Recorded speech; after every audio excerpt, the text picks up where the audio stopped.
Bonjour les Dodge Falieux. J'ai une petite vidéo que je veux faire depuis un petit bout de temps au sujet des télécommandes. Je vois souvent la, sur la page Facebook des personnes qui ont des problèmes avec des télécommandes qui viennent folles, puis les portes se barrent, se débarrent, le bouton panique se met à fonctionner tout seul de façon aléatoire. Et c'est une problématique que j'ai déjà vécue à quelques reprises. Alors, je vais vous expliquer ce que j'ai découvert en fouillant et ce que je fais pour corriger la situation en espérant que ça puisse vous aider. Première des choses, on va ouvrir la télécommande. Même chose que si on ouvrait la télécommande pour remplacer la batterie.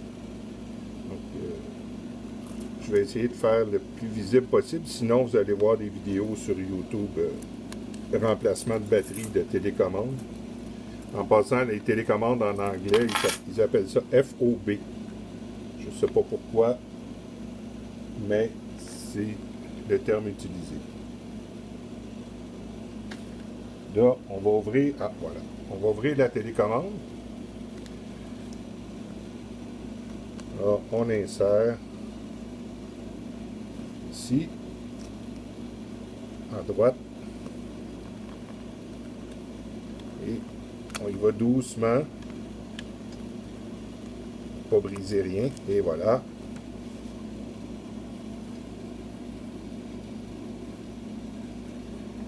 Je vais vous le montrer une fois ouvert. Là. Ça va faciliter le... Vous voyez, il y a un petit crochet ici. Donc, quand vous poussez ici en arrière, vous poussez un petit peu sur le petit crochet avec la moitié de la lame. Puis l'autre moitié, comme elle est insérée entre les deux, ben, elle va ouvrir elle va servir à ouvrir le boîtier.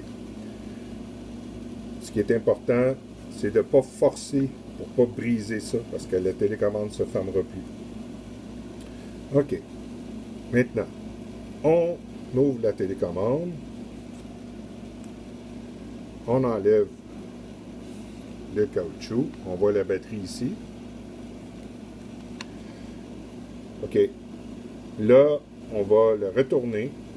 On voit le circuit imprimé qui est à l'intérieur du caoutchouc. On va le sortir de là.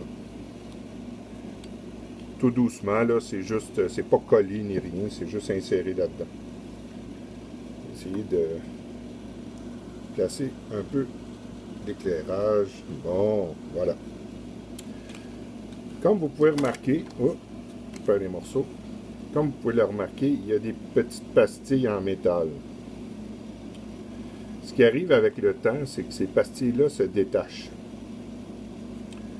et se promènent à l'intérieur du caoutchouc et viennent faire les différents contacts ici. Donc, viennent contacter.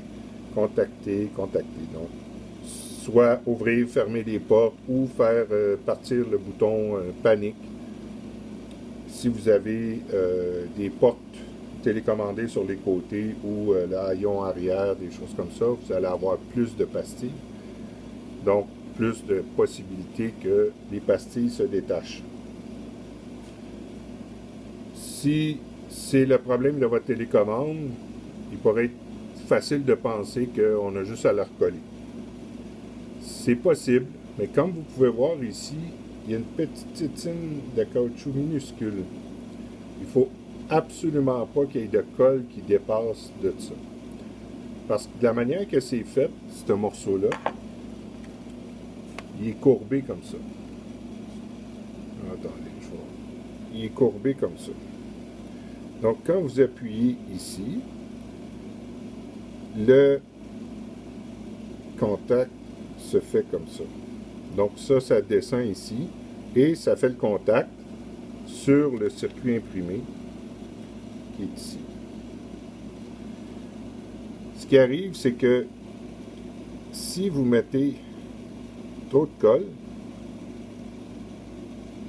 à ce moment-là, la tôle, le petit contact, il ne se courbera plus dans l'autre direction. Une solution qui est simple, c'est de tout simplement trouver une télécommande similaire. Chez les ferrailleurs, il y en a souvent, malgré qu'avec la COVID, c'est plus difficile, parce qu'ils laissaient ça dans une boîte, tu pouvais fouiller dedans, en trouver une, en acheter 2, 3, à un prix raisonnable. Mais avec la COVID, ils ne laissent plus de bac où on peut fouiller dedans. Donc, il a fallu que je trouve, avant de faire la vidéo, j'ai cherché une solution alternative et j'en ai trouvé une, à un coût très raisonnable. Alors, ce qu'il faut faire, dans le fond, c'est tout simplement remplacer ce morceau-là ici. Donc, si vous trouvez une télécommande sur Kijiji, Marketplace ou tout ça, et qu'elle fonctionne, à ce moment-là, tout ce que vous avez à faire, c'est prendre le morceau de caoutchouc et de la télécommande que vous avez et vous placez votre circuit imprimé à vous dedans. Qu'à ce moment-là, ça règle le problème. Et aussi, une petite suggestion, vous nettoyez avec de l'alcool, de préférence pas de Purell, parce que le Purell, il y a de la gélatine dedans qui pourrait nuire à un nettoyage propre, sans charpie, sans laisser de résidus. Vous pouvez prendre un peu de Windex, tout ça, nettoyer les contacts comme il faut, tant qu'à l'avoir dans les mains. Alors, la solution de rechange, comme on voit ici, ma télécommande, elle fonctionne très bien. La solution de rechange que j'ai trouvée, c'est sur Amazon. Alors, on voit ici une télécommande se vendre en paquet de 2 pour 19,95 et ou en simple à 13,95. Je vais vous donner l'adresse, comment les trouver sur Amazon à la fin de la vidéo. Donc, comme vous pouvez voir, c'est un modèle chinois ou peu importe. Et il y a la clé ici. Le boîtier est très similaire. Là, ce qu'on fait, quand elle arrive, elle n'est pas ouverte. C'est-à-dire, elle n'est pas fermée. Donc, on l'ouvre. Même chose que celle qu'on a ouverte. On prend le caoutchouc. Et on voit qu'il y a des belles pastilles toutes neuves.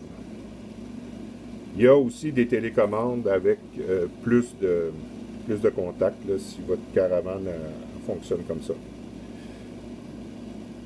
Et on voit que la qualité du caoutchouc est un peu moins bonne. Donc, si vous avez la chance de trouver une vraie coquille de Dodge Caravan, je vous encourage. Mais, une fois mal pris, on peut se débrouiller avec ça. Puis comme ils ne sont pas tellement chers. Alors, ce qu'on fait, c'est qu'on prend le circuit de notre télécommande, on l'insère dedans, tout simplement. Ensuite, on réassemble la télécommande. On utilise le boîtier dans lequel le boîtier neuf. Comme vous pouvez voir, c'est pas marqué Dodge en arrière. Parce que c'est plus facile. Là, j'ai pas inséré la batterie, c'est juste une démonstration. Alors, vous refermez la télécommande, tout simplement. C'est un petit peu raide, là. Hein, voilà. Un petit morceau là. Et voilà. Donc, la télécommande, les contacts sont là. Et, en plus, vous pouvez insérer votre clé dedans. Et voilà. Vous avez une télécommande fonctionnelle. C'est extrêmement rare que le circuit imprimé comme tel va faire défaut. Et voici l'adresse. Donc, Keyless Canada, Shell, /case, no électronique. Donc, rentrez ça dans Amazon et ça devrait vous présenter dès le début des choix cette compagnie-là. Vous allez voir, c'est marqué Shell Case No Electronic sur l'annonce. Puis vous allez le voir à 19,95 pour deux. Et c'est envoyé par la poste, ça arrive très vite, 3-4 jours c'est arrivé. Et si vous voulez l'acheter à l'unité, c'est un peu plus cher, c'est 13$ et 95. Je ne suis pas commandité par eux ni rien. C'est ce que j'ai trouvé qui était le moins cher. Et c'est les seuls que j'ai trouvé qui ne vendent que la coquille. Donc, vous n'avez pas besoin de payer pour le circuit imprimé, vous n'avez pas besoin de programmer la télécommande ou une nouvelle télécommande ou quoi que ce soit. En espérant que ça a été utile pour vous et bonne chance dans les réparations de vos télécommandes.